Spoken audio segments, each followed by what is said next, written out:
All right, so you're prepping for that customer service manager interview. Well, today we're diving deep into some expert advice, pulling insights from this book, 30 Customer Service Manager, Interview Questions and Answers. It's by Interview Prep. Okay. And we'll definitely unpack the strategies and examples they give. Right. But we're also going to kind of go a bit deeper. Yeah. So you're not just like repeating what everyone else is saying. Makes sense. Yeah, so you can really stand out. It's about showing them you can think critically Yes. about customer service, not just that you've read a prep guide. Exactly. Yeah. So first up, they talk a lot about this idea of proving your experience. Okay.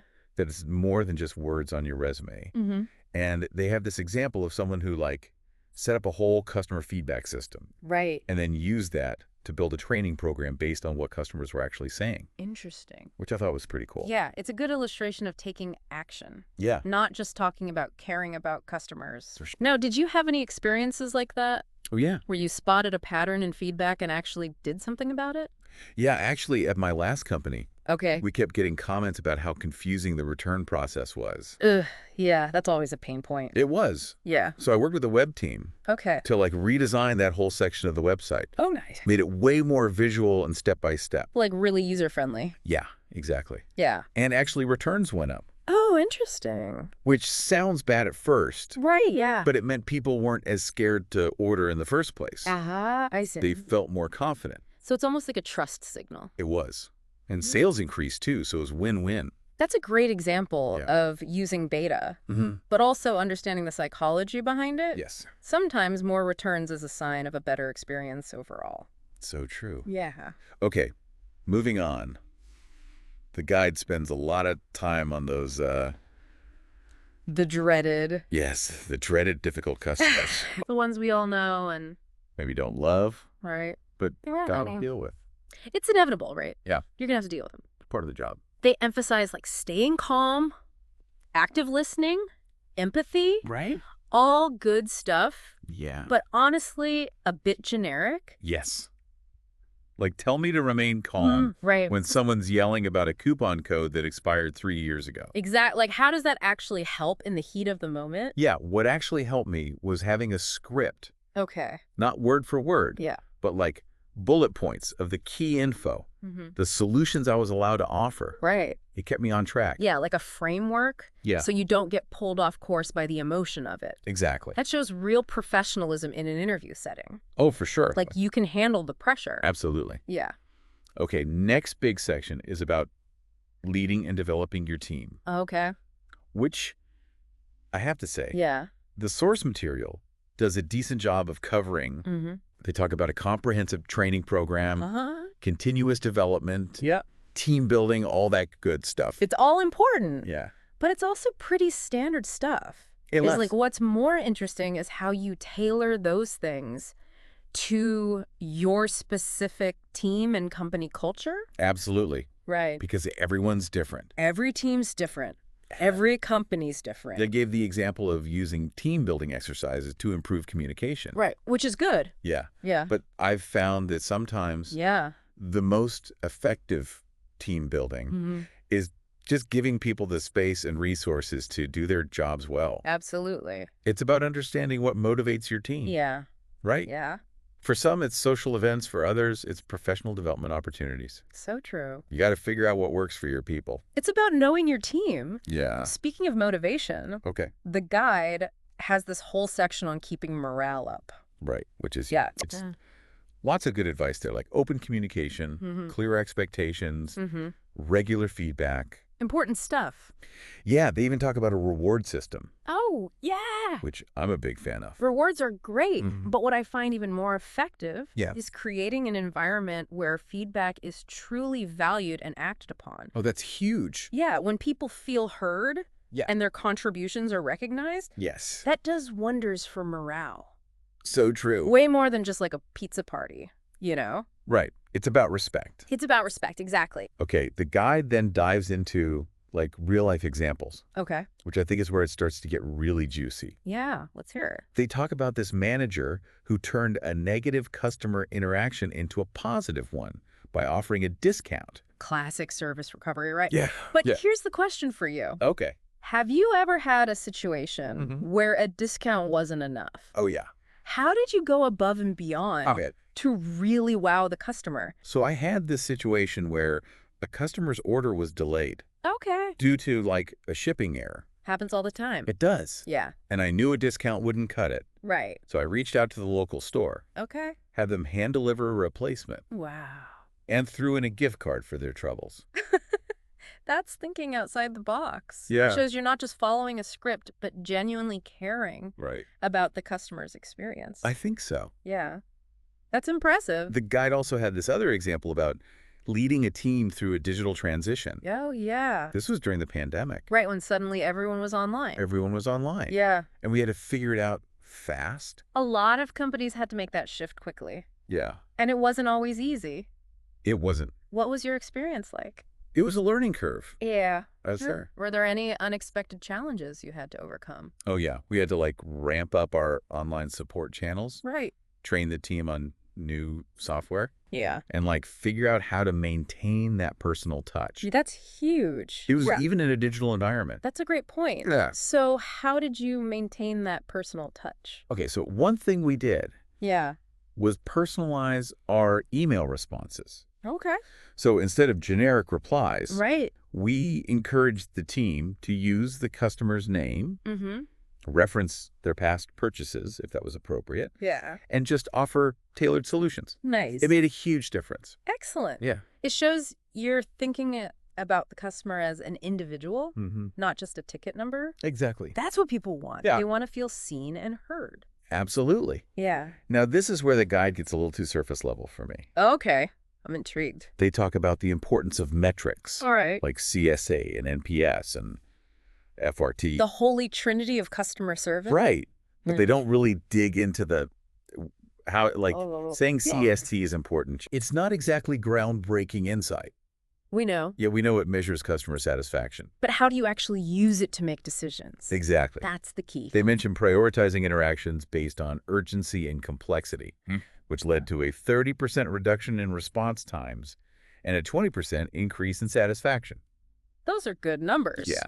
But how did they do that? Exactly. Like, did they use a new software, a different workflow? Right. Do they empower agents to make more decisions on the spot? Right. Those are the details I want to know. That's what interviewers are looking for. Yep. They want to see you understand the nuances of these metrics and how they translate into real-world action. Exactly. And that's something we'll dig into more as we go through these examples. Love it. So don't just take the guide's word for it. Right. Think critically. Yeah. About how you would apply these concepts in your own work. That's what's going to make you stand out in that interview. You got this. All right, so let's get into some specific questions they cover in this guide. All right, let's do it. It's all about connecting the dots between data and action. Anyone can say improve CSAT, but you need to show how you'd actually do that. Okay, so one that always comes up is, how have you improved customer satisfaction in a previous role? Yeah, that's a classic. The guide gives an example about setting up a customer feedback system. Solid, but a bit predictable. I know, right? Like, we've all done that. It's the basic. It's a good starting point. Right. But you need to make it your own. Yeah. Don't just describe the system, explain the impact it had. Yes. What specific insights did you gain? Give me the details. Exactly. How did you translate those insights into actionable changes? Right. Numbers speak volumes. Yes. Instead of saying it improved customer satisfaction, quantify it. Give me the dots. Exactly. Yeah. Say, we saw a 15% increase in positive feedback, or complaint calls dropped by 20%. Now you're talking. Yes. That's what I want to hear. Show me the results. Exactly. And don't be afraid to get into the nitty-gritty. Okay. What challenges did you face in implementing the system? Right. How did you overcome them? That shows you're not just a follower, but a problem solver. A doer. Exactly. Okay, another question they tackle is, what strategies do you use for managing difficult customers? Oh, boy. That's a tough one. It is. Everyone's got their own approach. The guide sticks to the basics. Okay, let's hear it. Remain calm, listen actively empathize, find a solution. All good in theory. But in reality. It's a bit like saying to win a race, you need to run fast. Yeah, no kidding. Right. What's more helpful is sharing a specific example of how you successfully de-escalated a tense situation. Give me a story. I'll give you a story. Yeah. They actually have a pretty decent story. Okay. about a customer who was upset about a late order. Happens. It does. All the time. The manager apologized, explained the situation, and offered a discount. Classic service recovery move. But again, kind of basic. Yeah. What would take it to the next level is sharing a time when you went beyond the standard playbook. I like that. Right? Maybe you encountered a customer with a truly unique issue, and you had to think creatively to find a solution. Okay.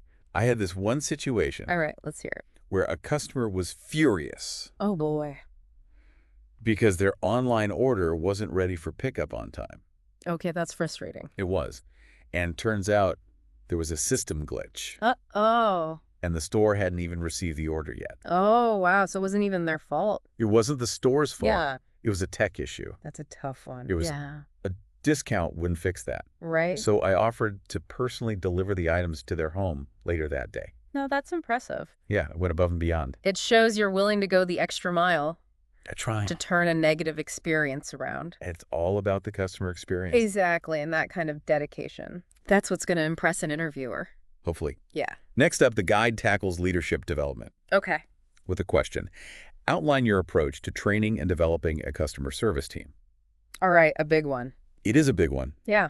They emphasize comprehensive training programs, continuous development team building. All good stuff. Yeah. But you need to show you're more than just a textbook manager. Okay. What's your unique leadership style? Right. What specific techniques have you used to develop your team skills and motivate them to excel? One thing that's worked well for me is creating a mentorship program within the team. Oh, I like that. So more experienced agents pair up with newer ones, providing guidance and support. Yeah, like a buddy system. Yeah, exactly. I love it. It not only helps with onboarding, but also creates a more collaborative and supportive team culture overall. That's a great example of fostering a culture of learning and development. Within the team, it shows you're thinking beyond just formal training programs. Exactly. It's about creating a learning environment where everyone can grow. Okay, here's a question where storytelling is key. All right, hit me. Describe a time when you turned a negative customer interaction into a positive one.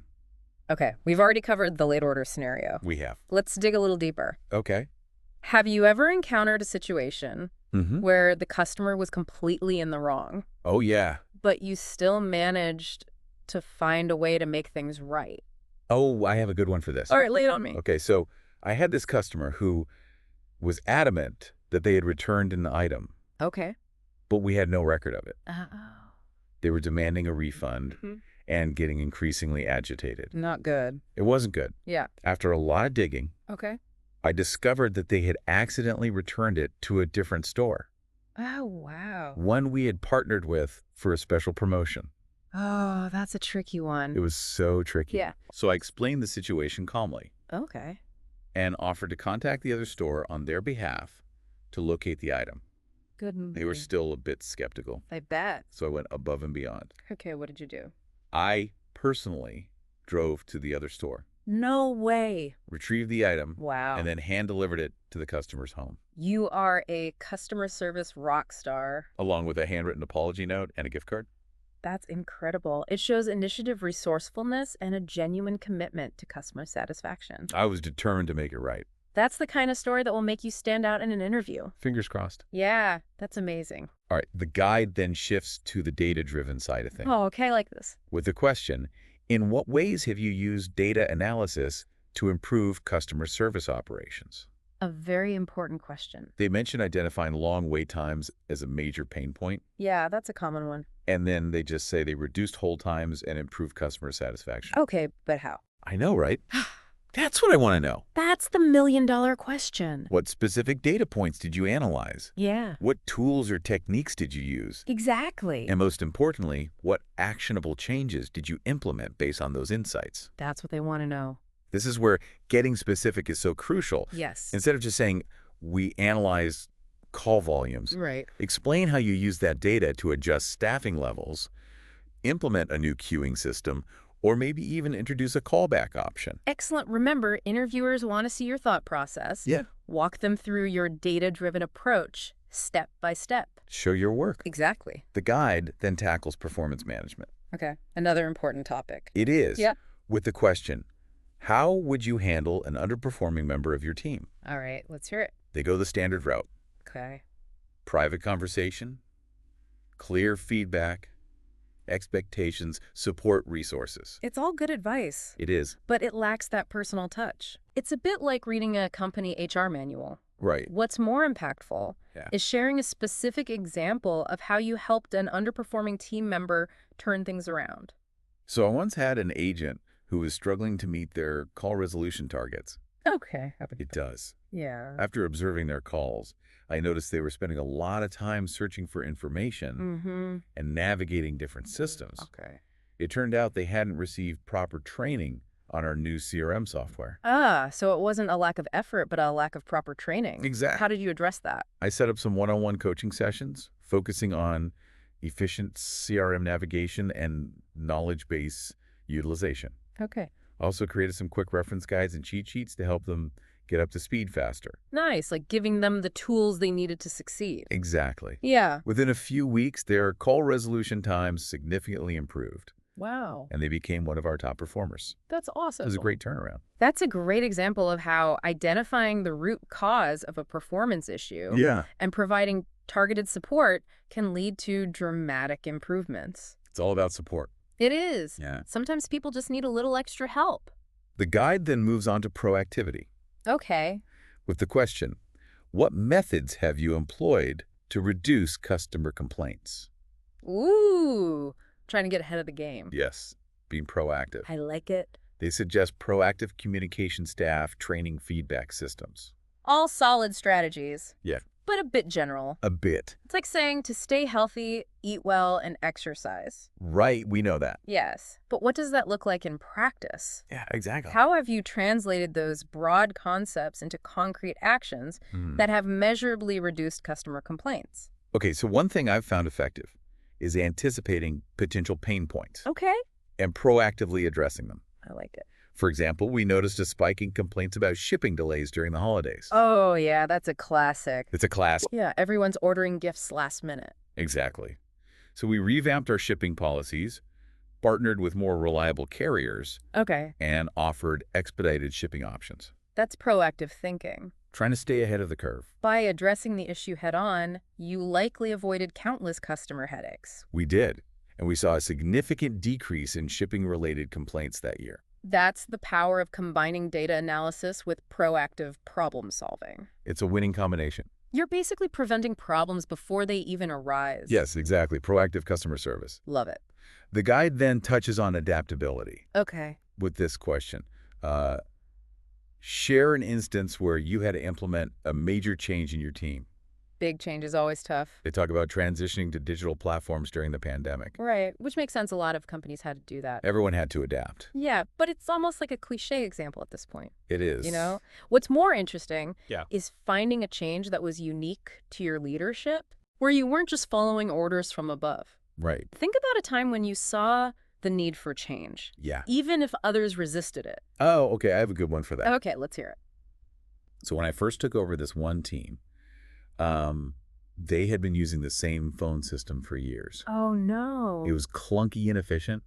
Agents hated it. Yeah. But everyone was so used to it. The devil, you know. Exactly. They didn't want to change. Right. And I was like, we got to upgrade. Good for you. So I pushed to get us a cloud-based system with all the bells and whistles called Routing Analytics, the works. Nice. So like a modern system? It was a huge improvement. Yeah, I bet that wasn't an easy sell, though. It was not. How did you get your team on board? Lots of communication. Key. I showed them demos of the new system. Okay. Explained how it would make their lives easier. Yeah. And most importantly, I listened to their concerns. Huge. And addressed them directly. So you made them feel heard. I tried to. Yeah. Once they saw it in action and felt heard, they became the system's biggest advocates. That's a great example of leading through change, not just imposing it from above. Yeah, it was a team effort. The guide then has a question about staying up to date on best practices. Okay. They mention industry publications conferences. Right, all the usual stuff. Yeah, but I'm curious, what are you reading or listening to these days? Oh. That's really changing your perspective on customer service. It's a good question, honestly. I'm finding a lot of inspiration outside the traditional customer service world.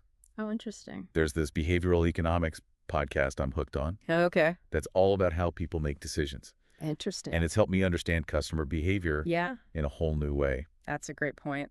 Sometimes the best insights come from unexpected places. They do. Yeah. Okay, let's talk about consistency across channels, which the guide brings up as well. All right, important topic. They focus on having a unified communication strategy and comprehensive training, which is important. Yeah. But it's the technology piece that I think is often overlooked. Absolutely. You can have the best strategy in the world. Yeah. But if your systems aren't talking to each other, Right. you're going to have a fragmented customer experience. No one wants that. Nightmare. They give the example of a CRM system, Right. which is a must-have these days. Pretty much. But even with a good CRM, you need to make sure your team is actually using it effectively.